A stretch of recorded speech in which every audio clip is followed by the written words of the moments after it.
Welcome, curious minds, to another deep dive. Today, we're embarking on a journey into Vedic wisdom and spiritual enlightenment. Mm. We've got some really fascinating sources here, full of these ancient metaphors and, well, profound insights. Indeed. Our mission Mm. to try and unravel this complex tapestry of karma, really understand how cause and effect are woven into, the fabric of our existence. Okay, let's unpack this. Absolutely. And what we're exploring here is it's the fundamental nature of karma as these traditions see it. It's not just simple cause and effect. Right. It's presented as this incredibly intricate connection between, well, every intention, every action, and the very unfolding of reality itself. It's truly core.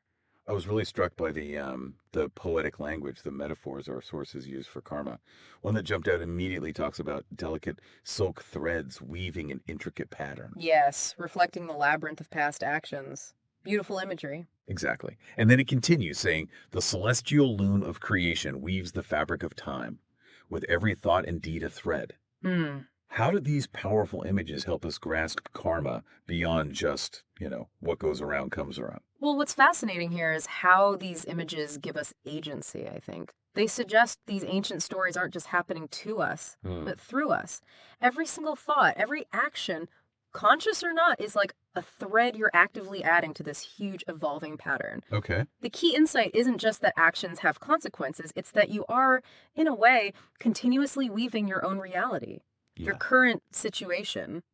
It isn't some fixed fate, it's this dynamic pattern you're constantly creating. That really shifts the perspective, doesn't it? But what fuels this? Yeah. This celestial loom? What's the driving force behind the weaving? Mm. Our sources point pretty strongly to desire. There's this line: the tender shoots of desire sprout, nourished by the waters of attachment and aversion. Right. It made me think of another image.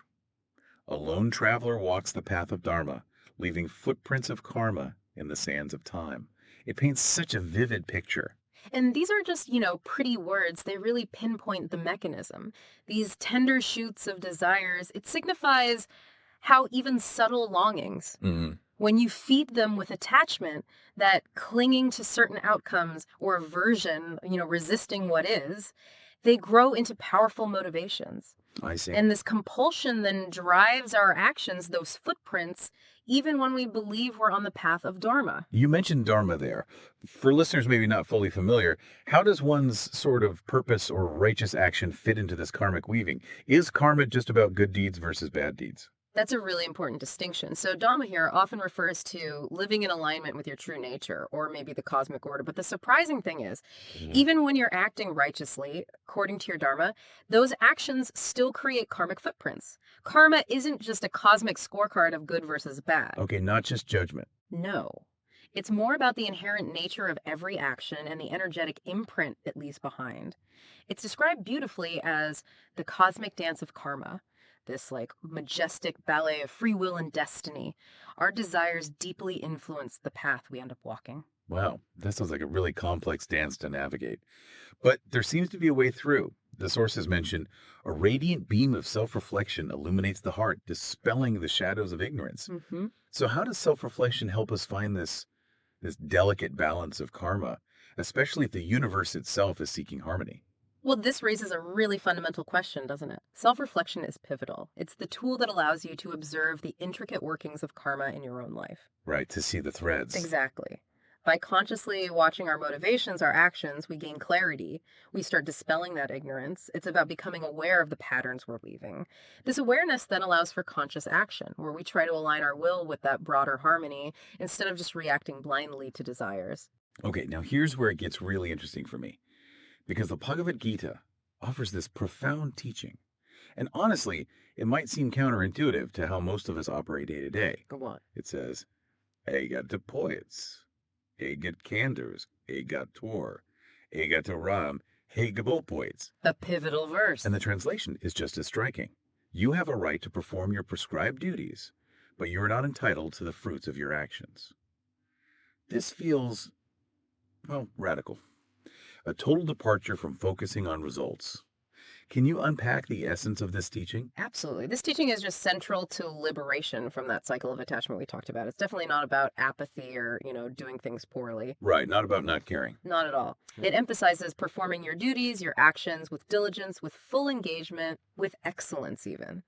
but, and this is the crucial part, without attachment to the specific results. Mm. Think of, say, a chef. Their duty is to choose the best ingredients, cook with care and skill. If they become obsessed only with the customer's praise or the profit, Their focus shifts. exactly, their focus shifts from the quality of the cooking itself. The Gita suggests focus on the act with integrity. Do your part to the best of your ability, understanding that the final outcome depends on countless factors beyond your control. Ah, And acting this way profoundly influences the kind of karmic patterns you create. It offers a path to freedom from that endless cycle of wanting this, avoiding that. so what does this all mean for us when we wrap up this deep dive? It seems that in this ancient view, the lotus blooms, its petals unfolding the intricate tapestry of past, present, and future. Mhm. And our actions, consciously or not, are the very threads creating that tapestry. Precisely. And perhaps the thought to leave you with is this.